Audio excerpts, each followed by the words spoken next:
মহাকুম্ভতে তুমি বা তোমার পরিচিত কেউ যদি যায় আর এই জিনিসগুলো যদি তুমি এনে রাখতে পারো, তোমার সারা জীবনের জন্য ভাগ্য খুলে যাবে।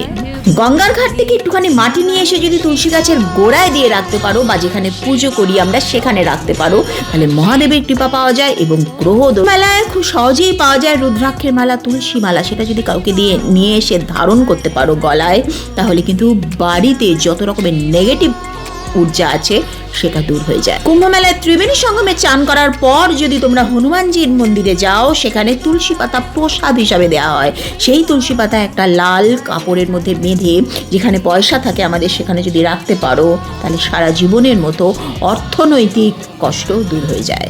আর যদি সম্ভব হয়, কুম্ভ মেলা থেকে শিবলিঙ্গ, ধর্মীয় পুস্তক, মালা, শাঁখ, ঘণ্টা যদি এনে বাড়িতে রাখতে পারো, সেটা কিন্তু ভীষণভাবে মঙ্গল, পজিটিভ এনার্জি এনে দেয় বাড়ি। হর হর মহাদেব কমেন্ট সেকশনে অবশ্যই লিখো।